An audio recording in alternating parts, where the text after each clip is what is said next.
안녕하세요. 저는 미국 뉴욕에서 도서 평론가로 일하고 있는 30대 중반의 레이첼이라고 합니다. 평소 문학에 관심이 많아 전 세계의 다양한 작품들을 읽고 분석하고 있답니다. 특히 아시아 문학에 깊은 관심을 가지고 있어요. 오늘은 제가 정말 놀랍고 기쁜 소식을 듣게 되어서 여러분과 나누고 싶어 이렇게 글을 쓰게 되었답니다. 10월 10일, 그러니까 불과 며칠 전에 노벨 문학상 수상자가 발표됐어요. 한국에서는 10월 9일이 한글날이라고 하던데 바로 다음 날이었죠. 그런데 이번에 선정된 작가가 제가 너무나도 좋아하고 있는 한국의 소설가 한강이라는 거 아니겠어요? 정말 믿기지 않는 소식이었죠. 이번 한강 작가는 아시아 여성으로는 최초로 노벨 문학상을 받게 된 거거든요. 게다가 한국인으로서는 2000년에 김대중 전 대통령이 노벨 평화상을 받은 이후 24년 만에 두 번째 노벨상 수상자가 나온 거라고 하더라고요. 특히 노벨 문학상은 한국 작가로서는 처음 받은 거라 그 의미가 정말 크다고 할 수 있어요. 이 소식이 전해지자마자 전 세계의 서점가가 들썩이기 시작했어요. 특히 한국은 말할 것도 없고 미국, 영국, 프랑스, 일본 등 주요 국가의 대형 서점들에서 한강 작가의 책들이 순식간에 품절되는 사태가 벌어졌다고 하더군요. 온라인 서점들도 주문이 폭주해서 일시적으로 서버가 다운되는 일까지 있었다고 하더군요. 전에 함께 일하던 동료가 근무 중인 출판사가 한강 작가의 작품을 출판한 적이 있었는데 그 회사에도 한강 작가의 책 재고 문의가 끊임없이 들어오고 있다고 합니다. 언제 재입고 되나요? 예약 주문은 안 되나요? 번역본 출간 일정은 언제인가요? 등등 다양한 질문들이 쏟아지고 있다는 소식을 동료를 통해 들을 수 있었답니다. 심지어 아직 번역되지 않은 작품들의 번역 계획에 대한 문의도 있을 정도라는 거 아니겠어요? 이런 현상만 보더라도 한강 작가의 노벨 문학상 수상이 얼마나 큰 파장을 일으켰는지 실감할 수 있습니다. 게다가 한강 작가의 노벨 문학상 수상에 대해 전 세계 문학 평론가들의 반응도 뜨거웠습니다. 우선 제가 살고 있는 미국의 뉴욕타임스는 한국 문학의 새로운 지평을 열었다고 극찬했어요. 한강 작가의 작품이 단순히 한국적인 것을 넘어서 세계 문학의 흐름에 새로운 바람을 불어넣었다는 평가인 거죠. 이 인기는 미국뿐만 아니라 유럽에서도 인상 깊은 평가들이 많았습니다. 영국의 가디언지도 섬세하면서도 강렬한 문체로 인간 내면의 깊이를 탐구했다고 호평했어요. 한강 작가 특유의 문체가 얼마나 독특하고 매력적인지를 잘 보여주는 평가라고 생각했어요. 그뿐만 아니라 프랑스와 독일을 비롯한 유럽 전체의 반응 역시 뜨겁더라고요. 특히 프랑스 언론의 보도가 흥미로웠습니다. 르몽드지는 한강의 문학은 역사의 상처를 치유하는 힘을 가지고 있다고 평가했는데요. 이는 한강 작가가 한국의 아픈 역사를 다루면서도 그것을 통해 보편적인 인간의 모습을 그려내는 능력을 인정했다고 볼 수 있을 것 같아요. 다른 프랑스 언론들의 반응도 인상 깊었습니다. 르피가로 신문은 온라인 베팅 사이트의 예상을 뒤엎었다고 전했고, 리베라시옹 신문은 많은 이들이 중국의 찬쉐, 일본의 무라카미 하루키 등에 걸었지만 수상자는 결국 한강이었다고 보도했어요. 이는 한강의 수상이 얼마나 예상 밖의 일이었는지를 잘 보여주는 대목이라고 할 수 있었죠. 노벨 문학상을 꽤 많이 배출한 독일에서도 반응이 굉장히 긍정적이었어요. 프랑크푸르터 알게마인의 차이퉁은 동양적 감성과 서구적 문학 기법을 절묘하게 조화시켰다고 극찬했던데 한강 작가의 작품이 문화적 경계를 넘어서는 힘을 가졌다는 뜻이라고도 볼 수 있을 것 같습니다. 특히 놀라운 건 일본과 중국의 반응이었어요. 아시아 문학계의 두 거장, 일본의 무라카미 하루키와 중국의 찬쉐가 이번에도 유력한 후보로 거론됐었거든요. 그래서 처음에는 이 두 나라에서 약간의 실망감이 있었을 거예요. 하지만 놀랍게도 일본과 중국에서도 한강 작가의 작품성을 인정하고 축하하는 분위기를 보이고 있어요. 일본의 반응을 보면 정말 흥미롭더군요. 물론 일본에서도 무라카미 하루키가 유력한 후보였다가 한국에게 밀리는 바람에 탈락하게 되었으니 아쉬움이 드러나 있긴 했어요. 그렇다 보니 일본 언론들은 무라카미 하루키는 올해에도 노벨 문학상을 놓쳤다라는 말로 기사를 시작하더라고요. 무라카미는 2006년부터 매년 노벨 문학상 후보로 거론되어 왔고, 일본은 이미 2명의 노벨 문학상 수상자를 배출했기 때문에 기대가 컸던 것 같아요. 하지만 그럼에도 불구하고 일본 독자들과 평론가들은 한강 작가의 작품성을 인정하고 있어요. 아사히 신문은 한강의 문학은 일본 독자들에게도 깊은 감동을 준다고 평가하고 있더군요. 솔직히 저는 정말 대단한 일이라는 생각이 듭니다. 역사적으로 복잡한 관계를 가진 두 나라 사이에서 문학이 이렇게 경계를 넘어 감동을 전할 수 있다는 거잖아요. 더 놀라운 건 도쿄 신주쿠의 대형 서점에서 벌어진 일이에요. 그 서점에서는 노벨 문학상 특별 코너를 만들어 한강 작가의 책들로 채웠다고 하더라고요. 그리고 일본 독자들이 그 책들을 사려고 몰려들었다고 하더군요. 저도 사진을 봤는데 정말 진풍경이라는 생각이 들었습니다. 일본뿐만 아니라 중국의 반응도 정말 뜨거웠답니다. 베이징 청년보는 한강의 수상은 아시아 문학의 세계화를 의미한다고 보도했어요. 이건 단순히 한 작가의 성공을 넘어서 아시아 문학 전체의 위상이 높아졌다는 걸 의미했다고 볼 수 있죠. 특히 중국 독자들 사이에서 한강의 채식주의자가 큰 인기를 얻고 있다고 하더라고요. 중국에는 더우반이라고 하는 유명한 도서 평점 플랫폼이 있는데 거기서 채식주의자의 평점이 10점 만점에 8점이나 된다는 거 있죠. 물론 10점 만점에 8점인 걸 가지고 괜히 호들갑 떤다고 생각하실 수 있지만 객관적으로 봤을 때 정말 높은 점수라고 볼 수 있습니다. 왜냐하면 중국에서 중국어로 출판되는 책들도 10점에서 6점을 넘기기 힘든 경우가 꽤 많거든요. 이런 걸 보면 중국 독자들이 한강 작가의 작품을 얼마나 높이 평가하는지 알 수 있습니다. 중국의 한국 문학 연구자들도 이번 수상에 큰 의미를 부여하고 있어요. 난징대학교의 한 교수는 한강의 소설이 늘 혁신적이라고 평가했고 중국 사회과학원의 한 교수는 앞으로 한강 열풍을 넘어 한국 문학 열풍이 불 수 있다고 기대한다고 말하는 걸 봤거든요. 중국 SNS에서도 한강의 수상을 축하하는 글들이 넘쳐나고 있던데 책을 읽고 나서 눈물을 글썽일 수밖에 없었다. 최근에 읽은 책 중 가장 감명 깊은 책. 전 세계 독자들이 읽을 수 있도록 더 많은 언어로 번역되길 바란다. 같은 반응들이 보이더라고요. 물론 일부에서는 중국의 작가인 찬쉐가 수상하지 못한 것에 대한 아쉬움을 표현하기도 하더군요. 이해는 돼요.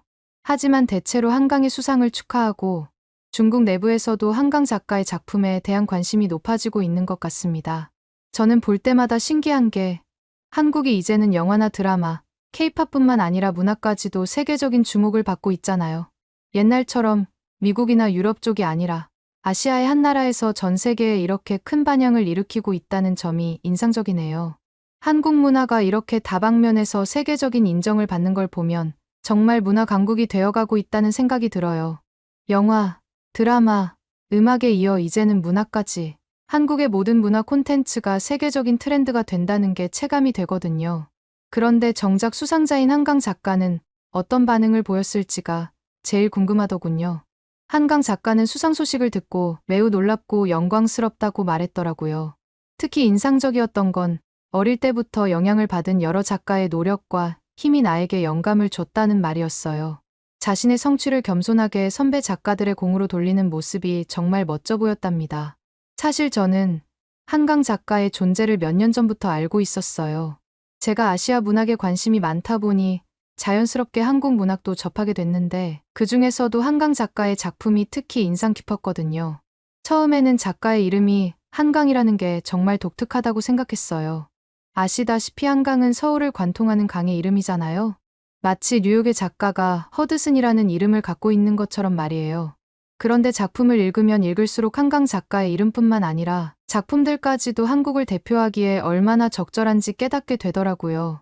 한강 작가의 작품에는 한국의 역사와 문화, 그리고 사람들의 삶이 깊이 배어 있거든요. 마치 한강이 서울의 역사를 품고 흐르는 것처럼 한강 작가의 작품도 한국의 이야기를 담아내고 있는 거죠. 게다가 그녀의 문체는 마치 강물이 흐르는 것처럼 유려하면서도 때로는 격렬하고 때로는 고요해요. 정말 이름과 작품 세계가 절묘하게 어울린다는 생각이 들죠.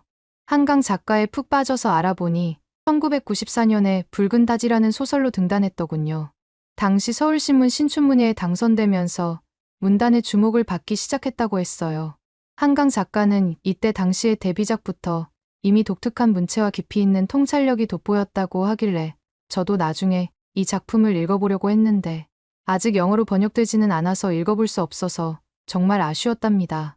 그 후로 꾸준히 작품 활동을 해오다가 2016년에 채식주의자로 맨부커 국제상을 받으면서 세계적으로 주목받기 시작했죠.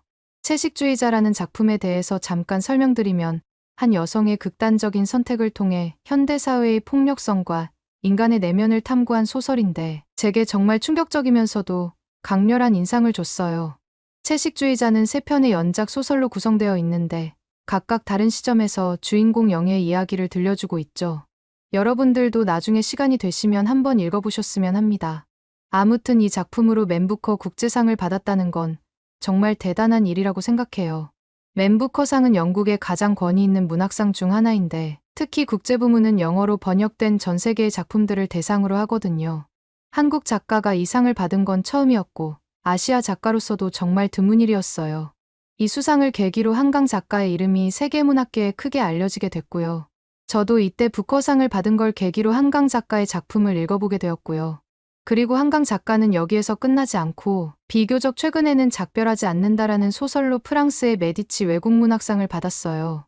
작별하지 않는다에서는 제주 4.3 사건이라는 한국 현대사의 비극적 사건을 다뤘던데 역사의 아픔을 개인의 서사로 풀어내는 한강 작가의 능력이 정말 빛을 발한 작품이에요. 메디치상이 뭐냐고요? 메디치상은 1958년에 처음 제정된 프랑스의 권위 있는 문학상이에요.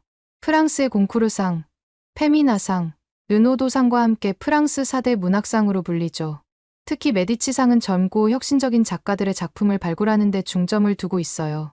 한강 작가가 외국문학 부문에서 이 상을 받았다는 건 그만큼 한강 작가의 작품이 혁신적이고 문학적 가치가 높다고 인정받았다는 뜻이라고 생각해 주시면 될 것 같습니다.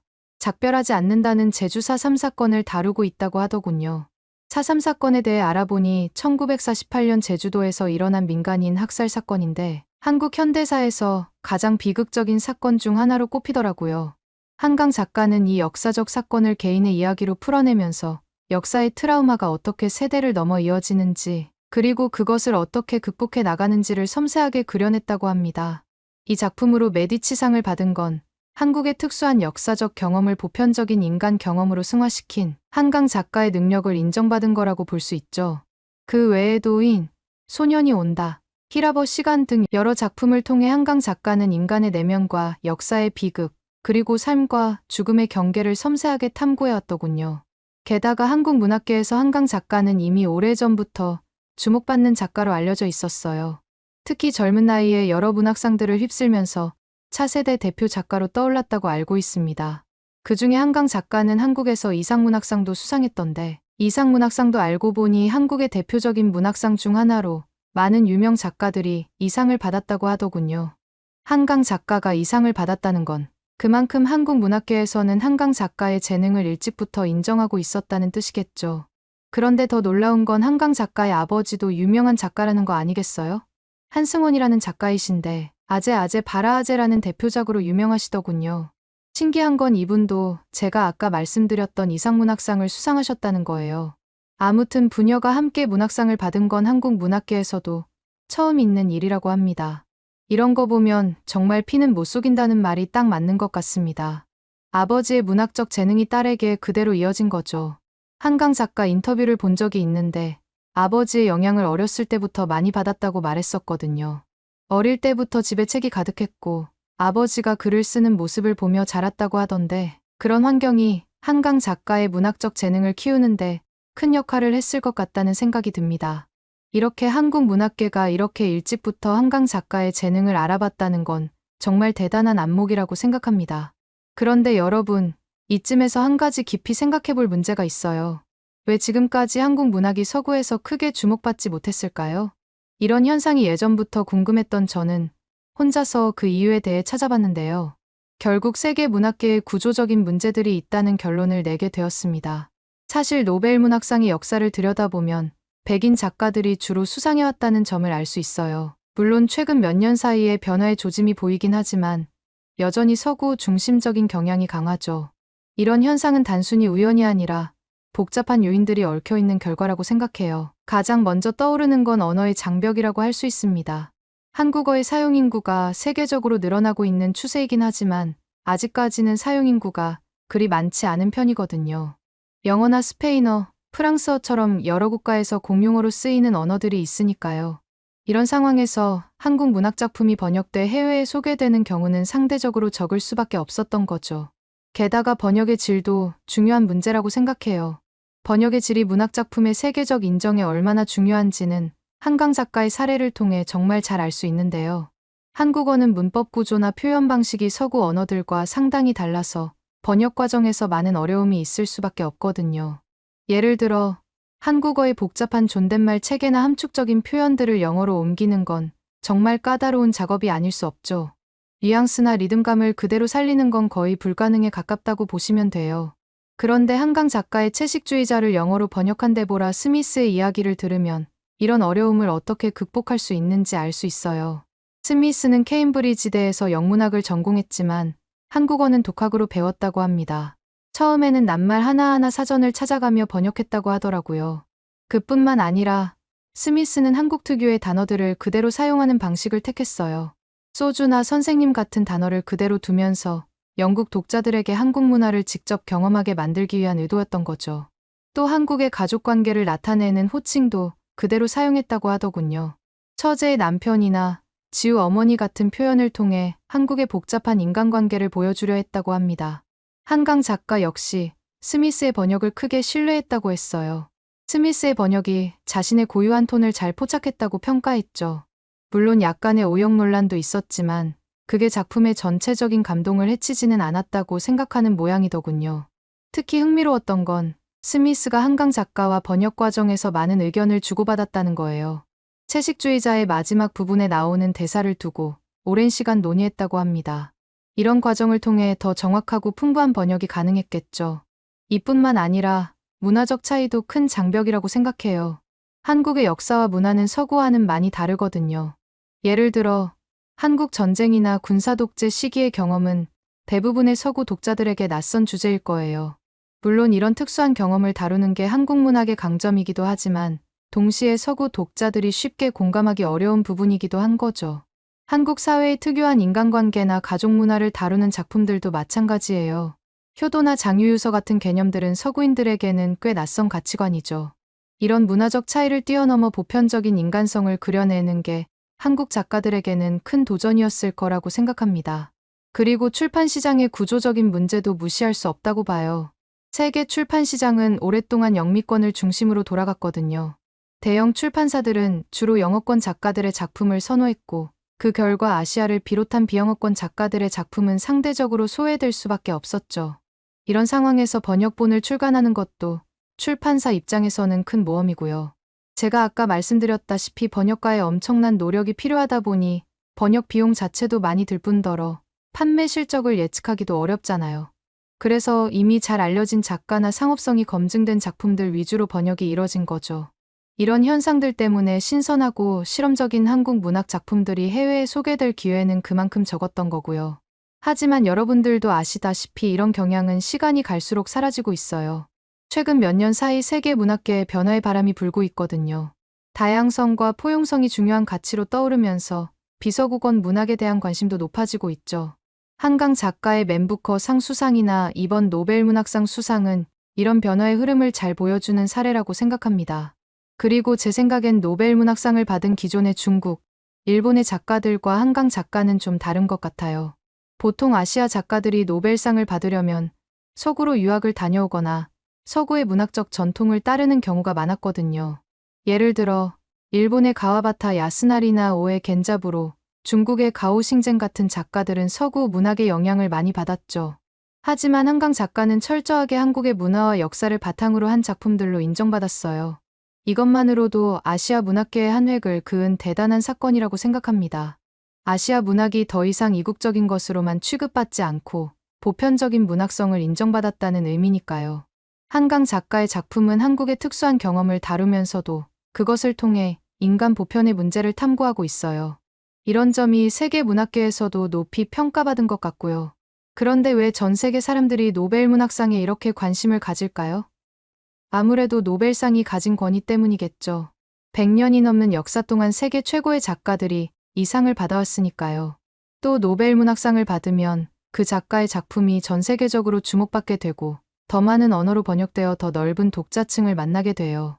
그래서 한 나라의 문학이 세계로 뻗어나가는 계기가 되기도 하죠. 노벨 문학상은 또한 그 해의 세계 문학 트렌드를 반영하는 지표이기도 하답니다. 어떤 작가가 수상하느냐에 따라 세계 문학계의 관심사와 흐름을 엿볼 수 있죠. 예를 들어 최근에는 다양성과 포용성이 중요한 가치로 떠오르면서 비서구권 작가들의 수상이 늘어나고 있어요. 그리고 노벨 문학상 수상자에게는 어떤 혜택이 주어지는지 아시나요? 우선 상금으로 1100만 크로나, 한국 돈으로 약 14억 원 정도가 주어져요. 그리고 노벨상 메달과 증서도 받게 되죠. 하지만 이런 물질적인 혜택보다 더 중요한 건 세계적인 명성과 영향력이라고 생각해요. 앞서 말씀드렸다시피 노벨 문학상 수상자의 작품은 전 세계에서 다시 조명받고 새로운 독자들을 만나게 되는데 이런 것들이 그 나라 자체를 빛나게 해준다고 볼 수 있으니까요. 한강 작가가 어떻게 노벨 문학상을 받을 수 있었을까 궁금해서 알아봤어요. 사실 이번에도 제가 아까 말씀드렸다시피 일본의 무라카미 하루키나 중국의 옐렌커 같은 유명 작가들이 유력한 후보로 거론됐었어요. 심지어 한강 작가는 그다지 주목받는 후보도 아니었죠. 그런데 스웨덴 할리먼은 한강 작가를 선택했어요. 그 이유로 역사적 트라우마에 맞서고 인간 삶의 연약함을 드러낸 강렬한 시적 산문이라고 밝혔더군요. 이런 특징들이 한강 작가의 어떤 작품에서 드러났냐면요. 예를 들어 소년이 온다는 1980년 광주 민주화운동을 다룬 소설인데 역사의 비극 속에서 인간의 연약함과 강인함을 동시에 보여줬다고 합니다. 실제로 이 작품에서 한강 작가는 역사적 사실을 단순히 나열하는 대신 그 속에서 살아가는 인간들의 내면을 섬세하게 그려냈어요. 특히 죽은 영혼의 시점에서 이야기를 전개하는 독특한 서술 방식 덕분에 많은 독자들에게 깊은 인상을 남겼죠.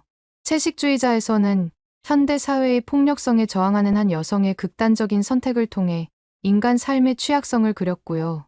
이 작품은 개인의 선택이 어떻게 사회의 폭력성과 충돌하는지, 그리고 그 과정에서 인간이 얼마나 연약한 존재인지를 보여줬어요. 저는 개인적으로 주인공 영예의 내면 변화를 섬세하게 그려낸 점을 높이 평가하고 싶습니다. 이런 작품들을 통해 한강 작가는 한국의 역사적 경험을 보편적인 인간 경험으로 승화시켰어요. 그리고 그 과정에서 인간 삶의 연약함과 강인함, 아름다움과 추함을 동시에 보여줬죠. 이런 점들이 노벨 문학상 심사위원들의 마음을 움직였을 거라고 봐요. 저는 이번 한강 작가의 노벨 문학상 수상이 정말 특별하다고 생각해요. 특히 한글날 바로 다음 날에 발표됐다는 게 정말 의미 있어 보여요. 아시다시피 한국에는 한글이라는 독특한 문자가 있잖아요. 그 한글과 관련된 기념일 바로 다음 날에 한국어로 쓰인 소설로 노벨 문학상을 받았다니 제가 한국인이었다면 얼마나 자랑스러웠을지 한국어가 모국어라는 게 정말 부러울 따름입니다. 그리고 한강 작가의 작품들을 통해 저는 한국의 역사에 대해 많이 알게 됐어요. 소년이 온다를 통해 광주 민주화운동에 대해 알게 됐고 작별하지 않는다를 통해 제주 4.3 사건에 대해 배웠죠. 이런 역사적 사건들을 단순한 사실의 나열이 아니라 그 속에서 살아가는 사람들의 이야기로 풀어내는 한강 작가의 능력이 정말 대단하다고 생각해요. 사실 이번 일을 계기로 저도 한국어를 배워볼까 생각 중이에요. 한강 작가의 작품을 원문으로 읽어보고 싶거든요. 번역이 아무리 뛰어나도 원문만큼 작가의 의도를 정확히 전달하기는 어렵잖아요. 게다가 한국어로 된 다른 훌륭한 작품들도 많이 있을 테니까요. 지금이라도 한국어를 공부하는 게 너무 늦지는 않았겠죠? 오늘의 사연은 어떠셨나요? 오늘의 사연이 마음에 드셨다면 좋아요만 한번 눌러주세요. 1초밖에 안 걸리지만 좋아요를 한번 눌러주시면 더 좋은 사연을 소개해드리는데 큰 힘이 된답니다. 긴 영상 시청해주셔서 감사합니다. 오늘도 행복한 하루 보내세요.